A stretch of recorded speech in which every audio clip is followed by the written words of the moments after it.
오늘은 여러분과 함께 일반각에 대해서 배워보도록 하겠습니다. 먼저 각에 대해서 알아보고요. 그 다음에 일반각에 대해서 알아보도록 할게요. 먼저 각에 대해서 한번 읽어볼까요? 각 XOP의 크기는 반직선 OP가 고정된 반직선 OX의 위치에서 O를 중심으로 반직선 OP의 위치까지 회전한 양이다. 이때 이 OX를 시초선, 반직선 OP를 동경이라고 하자. 이렇게 있습니다. 네, 여기 보면 우리가 이렇게 어떤 O를 중심으로 쫙 이렇게 그었습니다. X축에 평행하게. 그래서 여기다가 X라고 한번 이렇게 써보고요. 이 선을 뭐라고 한다? 시초선이라고 합니다. 그리고요, 여기서 임의의 어떤 각까지 이렇게 뻗어나간 거 있죠? 네, 이렇게 뻗어나간 거. 얘를 뭐라고 한다? 동경이라고 합니다. 아시겠죠? 그리고 일반적으로 각이라는 것은 우리가 한번 여기다 표시를 한번 해볼게요. 이런 식으로 우리가 사분면을 그렸을 때 시계의 반대 방향으로 이렇게 가는 각을 양의 각이라고 합니다. 그 다음에 시계 반대 방향으로 이렇게 X축을 기준으로 이렇게 돌아가는 것을 음의 각이라고 합니다. 그쵸? 근데 각이라고 할 때 우리가 X축이라는 용어를 쓰지 않고 무슨 용어를 쓴다? 이 시초선, 이 용어를 씁니다. 그래서 시초선을 기준으로 어떤 동경까지, 그쵸? 이렇게 갔을 때 이걸 양의 방향의 각, 그리고 반대 방향으로 이렇게 돌아갔을 때 이걸 무슨가? 음의 방향의 각이라고 얘기를 합니다. 아시겠죠? 기본적인 용어입니다. 그럼 일반각이라는 것은 무엇인지 한번 알아볼까요? 일반적으로 시초선 OX와 동경 OP가 나타내는 한 각의 크기를 알파도라고 하면 각 XOP의 크기는 다음같이 나타낼 수 있다. 네, 각이라는 것은 우리가 예전에도 우리가 사분면에 대해서 배웠었죠. 네, 그 내용하고 비슷하다고 보면 됩니다.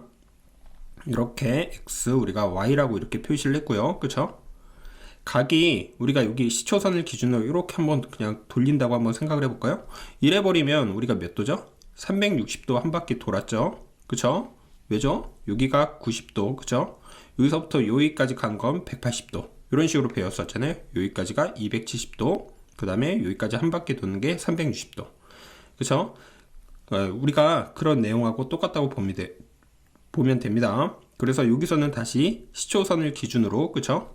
동경이 이렇게 있을 텐데, 동경까지 어떤 이러한 알파도라고 우리가 표시를 하는 것은 어떻게 해도 되죠? 한 바퀴 돌아서 다시 이미 알파도까지 표시할 수 있겠죠? 아니면 어떻게 할 수도 있죠? 한 바퀴 돌고, 또 한 바퀴 돌고, 그쵸? 그리고 이미 알파도까지 이렇게 표시할 수도 있겠죠. 그래서 한 바퀴 도는 거에 대한 기준은 360도이므로, 그쵸? 360도 곱하기 n 더하기 알파도, 단 n은 정수, 이렇게 우리가 표현할 수가 있겠습니다. 이때 동경 OP가 나타내는 것을 일반각이라고 한다. 그래서 시초선과 어떻게 한다? 동경으로 우리가 표시를 하겠습니다. 아시겠죠? 그래서 여기 설명을 읽어보면 이 n은 동경이 회전한 방향과 횟수를 나타낸다. 이렇게 되어 있고요. 일반각으로 나타내는 경우 알파도는 보통 0부터 360도인 각으로 표현을 합니다. 시초선 OX가 고정되어 있으므로, 그쵸? 시초선 OX가 고정되어 있으므로 XOP의 크기가 정해지면 동경 OP의 위치는 하나로 정해진다. 그러나 동경 OP의 위치가 정해지더라도 동경 OP가 나타낸 각의 크기는 OP가 회전한 횟수와 방향에 따라 달라진다. 무슨 말인지 이 예제를 한번 보겠습니다. 어떤 녀석을 430도를 한번 표현을 하세요. 이런 말이 있네요. 그쵸? 이 430도를 우리가 표현할 때 어떻게 할 수 있습니까? 360도에다가 어떤 n을 곱했는데 이 n이라는 것은 수의 범위가 정수입니다. 여기 먼저 밑줄을 쫙 쳐보고요. 이 n은 뭐라고 써있다? 정수다. 이런 말이 있죠? 여기다가 쫙 진하게 한번 표시를 해보겠습니다. 아, n은 정수구나. 그렇기 때문에 이 n이라는 것은 양수가 될 수도 있고요. 음수가 될 수도 있는데 이 뒤에는 무조건 어떻게 된다 했죠? 0부터 0 이상 360도보다 작아야 되기 때문에 항상 플러스로 표시를 합니다. 아시겠죠? 그래서 430도라는 것은 어떻게 할 수 있죠? 360도에다가 1을 그쵸? 곱하고 더하기 70도, 즉 이렇게 표시를 할 수가 있겠네요. 790도라는 얘기는요, 360도로 우리가 한다고 하면 곱하기 2하고 70도를 더해도 되겠죠. 이렇게 음수인 경우도 마이너스 290도도 360도에다가 마이너스 1을 곱하고요, 플러스 720도, 그쵸? 어떤 느낌인지 아시겠나요? 이렇게 해서 한 바퀴 돌고요, 그쵸? 다시 70도만큼 이렇게 간 거죠. 이렇게 갔다가, 이해되시죠? 그래가지고 우리가 어떻게 할 수 있다? 이 동경으로 표현하는 방법이 430도나 750도나 마이너스 290도는 똑같이 표현할 수가 있겠네요. 그쵸? 네. 그래서 우리가 70도의 동경이 나타내는 일반각이라고 한다 라는 얘기를 정리할 수가 있겠죠. 이해되시나요?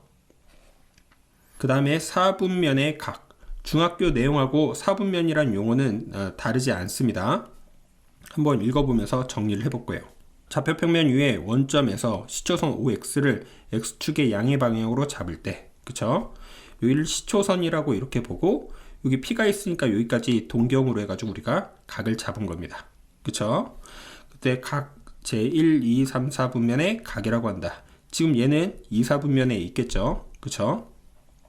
좌표평면에서 보통 X축의 양의 방향을 시초선 OX로 정하며, 그쵸? 그래서 OX 이렇게 정한다고 보시면 되겠습니다. 앞에서 선생님이 얘기를 했죠. 좌표축은 어느 사분면에도 속하지 않으므로, 그쵸? 우리가 이것도 중학교 때 배웠습니다. 어떤 내용을 배웠었죠? 중학교 때? 중학교 때 이렇게 X축이랑, 그쵸?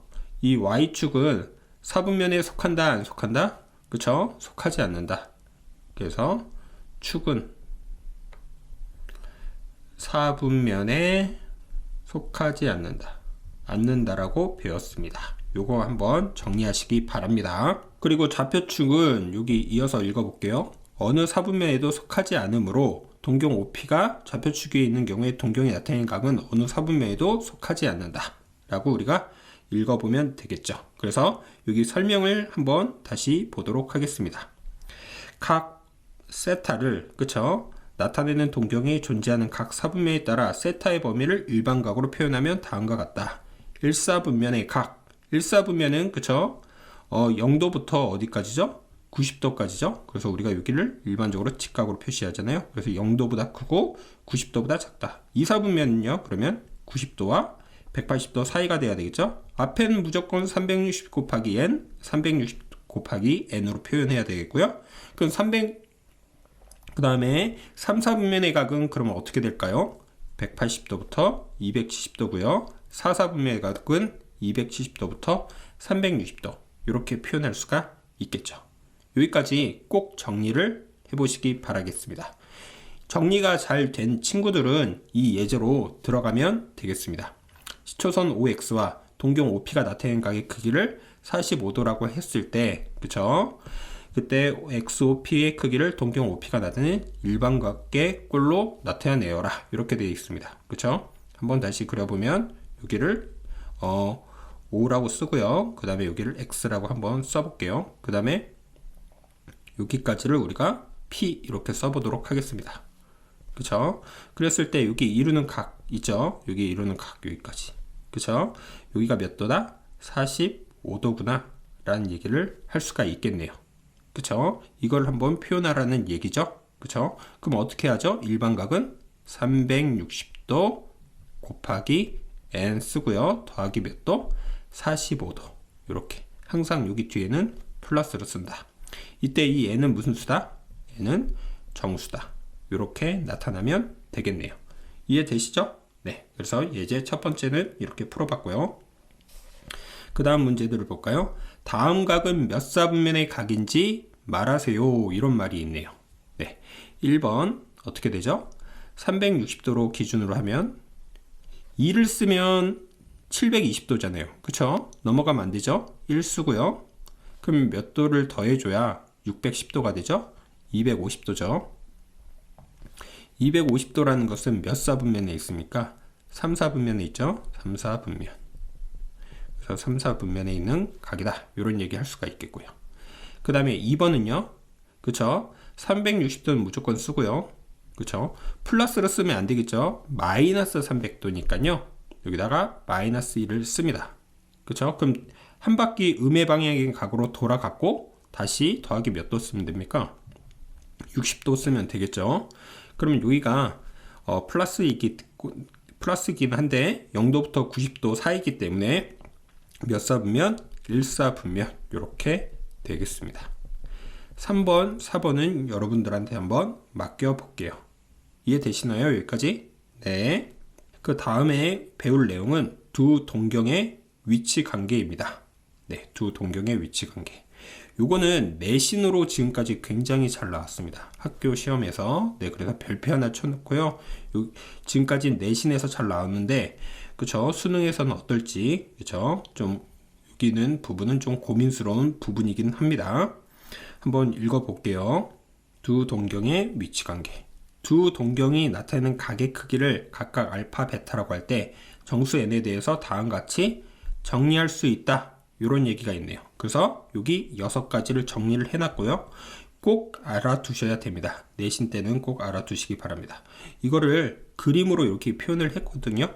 네, 그래서 그림을 통해서 한번 알아보도록 합시다. 두 동경이 일치할 때, 그럼 여기가 시초선이고요. 1번. 그 다음에 여기를 동경이라고 할 때 임의의 알파도, 그쵸? 한 바퀴를 이렇게 돌려봤어요. 그래서 여기까지 갔습니다. 이거나 베타로 해서 이렇게 가나, 그쵸? 동경은 같죠? 그쵸? 그래서 일치할 때는 알파와 베타를 뺍니다. 알파와 베타를 빼면 어떻게 되죠? 한 바퀴, 알파라는 것은 돌아서 이만큼 간 거죠? 베타만큼. 그 다음에 얘도 베타만큼이었죠? 그러니까 뺐을 때 어떻게 된다? 360도 곱하기 n이 된다. 이런 얘기고요. 그 다음에 일직선 위에 있고 방향이 반대일 조건. 어떻게 했습니까? 베타만큼 갔다가, 그쵸? 180도만큼 갔죠? 여기서는 이미 그냥 베타만큼만 갔습니다. 그쵸? 그랬을 때도 뺐을 때 어떻게 된다? 360도 곱하기 n인데, 요 각이 평각이잖아요. 이해되시죠? 그래서 더하기 180도 했다. 이렇게 알아두시면 되겠습니다. 그 다음에 세 번째, x축에 대해서 대칭일 조건. 그쵸? 요만큼 우리가 베타만큼이 있었는데 알파라는 것은 어떻게 했다? 베타만큼 갔다가 쭉 해서 이렇게 갔다. 그쵸? 여기 점 보이시죠? 두 개. 요거. 그쵸? 그래서 x축 대칭이죠? 그쵸? 그럴 때는 어떻게 한다? 두 개를 더해서 360도 곱하기 n이 된다. 그래서 요번부터는 더하는 겁니다. 그 다음에 y축에 대해서 대칭일 때는요. 여기 나와 있죠. y축 대칭. 여기서도 임의의 베타만큼 갔고 또 하나는 임의의 알파만큼 갔는데요. y축에 대해서 서로 대칭이죠. 그럴 때도 어떻게 한다? 더한다. 그쵸? 요만큼이 베타기 때문에요. 그쵸? 알파만큼과 베타만큼 더한 거랑 같습니다. 그래서 더하기 180도가 있겠고요. 그래서 알파랑 베타랑 더하는 거고. 그 다음에 y는 x에 대해서 이렇게 대칭일 때는요. 요만큼이 베타만큼이고 그 다음에 이만큼이 알파죠. 그쵸? 근데 y는 x에 대한 대칭이니까 여기가 베타면 요만큼도 베타가 돼야 되겠죠? 그쵸? 그러면 두 개를 더하면 몇 도가 됩니까? 90도가 되겠죠? 그래서 더했을 때 360도 곱하기 n 더하기 90도 이렇게 되고요. 그 다음에 y는 마이너스 x에 대한 대칭일 때는요. 그쵸? 여기가 베타만큼이고 그 다음에 여기까지가 알파입니다. 그쵸? 근데 여기 점과 요 점이 같죠? 요만큼도 베타죠? 따라서 두 개를 더했을 때 이만큼까지 가니까 이때는 더했을 때는 270도까지 된다. 라고 알고 계시면 되겠습니다. 요 내용을 다시 한번 조금 외우기 편하려면 어떻게 하면 되냐면요. 이렇게 일자 들어가는 거 있죠? 일자 들어가는 것은 어떻게 된다? 뺀다. 나머지들은 다 어떻게 된다? 더한다. 이렇게 먼저는 외워주시고요. 그쵸? 그 다음에 다시 한번 보면 일치할 때는 어떻게 된다? 일치할 때는 아무것도 없죠? 여기 더하기 제로가 된 거고 반대 방향에 있을 때는 180도 되는 거고 x축에 대해서 대칭일 때는 어떻게 된다? 얘도 아무것도 없네요. 그쵸? y축 대칭일 때는 어떻게 되고요? 180도만큼 더했고 y는 x에 대한 대칭일 때는 90도 그 다음에 y는 마이너스 x에 대한 대칭일 때는 210도. 그쵸? 아니면 여러분들이 계속 그림을 그려보면서 이 부분을 그쵸? 확실하게 알고 계시면 그렇게 두려운 문제는 아닙니다. 아시겠죠? 그래서 잘 정리해 두시기 바랍니다. 예제 문제를 보면서 정리를 한번 해볼게요. 네, 두 동경이 뭐 한다로 써 있습니까? 일치한다. 일자 들어갔네요. 그럼 어떻게 하자? 두 각을 어떻게 하자? 빼자. 일반적으로 우리가 큰 거에서 작은 거를 빼잖아요. 그래서 6세타에다가 세타를 뺀 게 어떻게 된다? 360도 곱하기 n이다. 이렇게 써주면 되겠죠. 그쵸? 근데 단자란 말이 있네요. 그래서 5세타는 먼저 한번 써보고요. 360도 곱하기 n이고, 이때 이 n도 무슨 수죠? n은 정수죠. 자연수 아닙니다. 그러면 세타는 72도, 그쵸? 5로 나눠주면 70이죠? 네. 곱하기 n. 이렇게 되는 거니까요. 얘는 0보다 크고 180도보다 작아야 되겠네요. 그쵸? 이때 따라서 n이 될 수 있는 건 1일 때, 즉 몇 도? 72도 하나 나오고요. 또 n이 언제일 때? 2일 때. 그래서 얼마? 144도. 이렇게 두 가지만 나오겠네요. 그래서 모두 구하여라 했으니까 72도와 144도 이렇게 알고 계시면 되겠습니다. 이해되시죠? 네. 오늘은 여러분과 함께 어떤 내용을 배웠는지 다시 한번 정리를 해볼게요. 오늘은 일반각에 대해서 큰 타이틀 얘를 알아보기 위해 먼저 각에 대해서 알아봤죠? 시초선과 동경, 이렇게 시계의 반대 방향으로 가는 게 양의 방향, 그쵸? 시계의 반대 방향으로 가는 걸 음의 방향, 그쵸? 그래서 일반각에 대해서 알아봤습니다. 그쵸? 시초선을 기준으로 한 바퀴 시초선까지 온 건 360도, 또 한 바퀴 돌면 720도, 이렇게 가는 거니까 360도 기준으로 우리가 볼 수가 있고요. 음의 방향도 돌아갈 수도 있는 거잖아요. 여기서 한 바퀴, 또 한 바퀴. 그래서 이 n, 그쵸? n이 자연수가 아닌 정수로 표현하고 대신 약속을 했다. 여기 알파도는 항상 0부터 360도로 표시를 한다라는 거. 아시겠죠? 그래서 여기 설명 다시 한번 꼭 보시기 바라겠고요. 그 다음에 사분면의 각, 그쵸?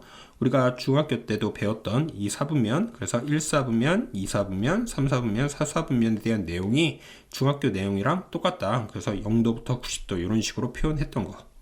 이해되시죠? 축은 사분면에 속하지 않는다. 이거 한번 보시기 바라겠고요. 그리고 예제 문제도 풀어봤죠? 네, 봤습니다. 그 다음에 두 동경의 위치 관계를 봤는데요. 일자 들어가는 건 어떻게 하자? 뺀다. 이렇게만이라도 먼저 기억하고요. 그림을 그리면서 정리해 보면 되겠습니다. 그렇죠? 직접 그려보는 게 가장 최고예요. 수학은 손으로 써봐야 되잖아요. 그래서 여기 설명에 나와 있는 1번부터 6번까지 그림을 직접 그려보시기 바라겠습니다. 그러면 선생님이 풀었던 이런 예제처럼 잘 풀릴 겁니다. 아시겠죠? 오늘은 여기까지 수업하도록 하겠습니다. 감사합니다.